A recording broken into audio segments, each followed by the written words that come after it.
to tonight's wind down with Cynthia Newell. Just lighting some candles just to kind of set the tone for tonight, the mood, which is winding down.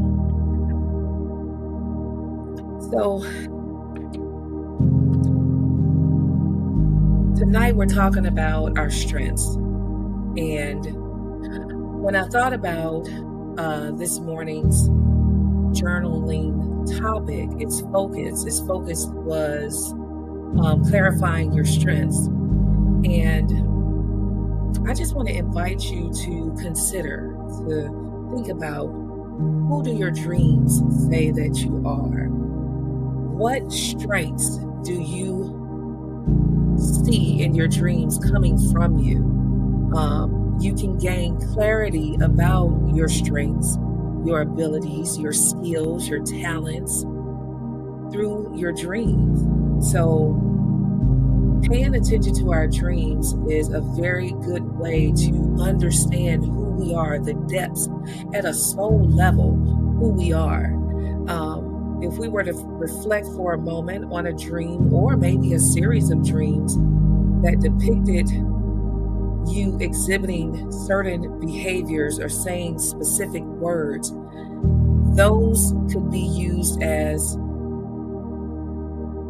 I guess, knowledge points for us. We do assessments in our everyday, in our waking life. We take these assessments, Myers-Briggs, Strong, DISC assessments, and those things, they do shed some light on what our strengths are, who we are. But then there's a way to get this information at a greater level with greater depth, and that's by visiting your dreams. And so when you look at your dreams and you want to understand who you are, the essence of your soul, you can consider and question, what was I doing in the dream?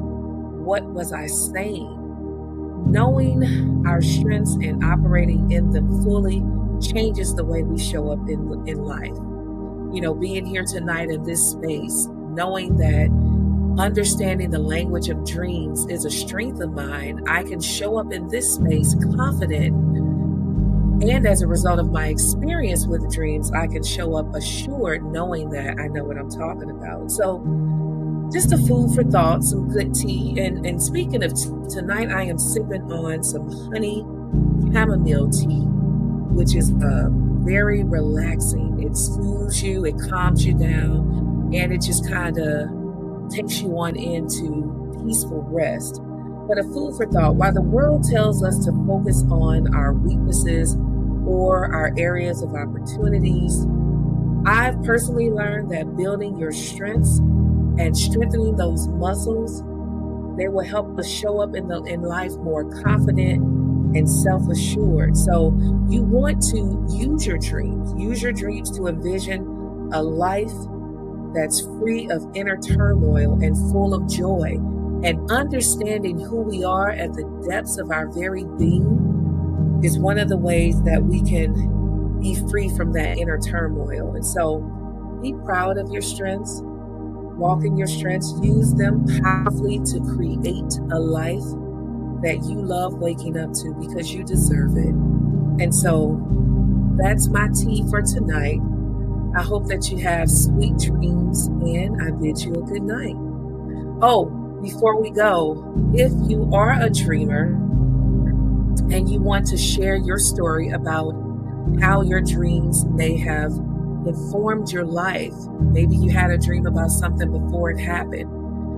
Maybe you had a dream that prevented you from going a certain route, and when you saw what happened down that path, you know, you rejoiced and you were excited. And if you want to share that, I would encourage you to be a guest on the Dream Project podcast, where I am talking to dreamers about their dreams. You're going to share your story of your dream and then how that dream played out in your waking life. And so if you're interested in learning more, you can go to clarifyyourdreams.com and click on the Dream Project, which is up in the top. So thank you for joining tonight. I hope this helps you to wind down and be at peace And I'll see you Thursday. Bye.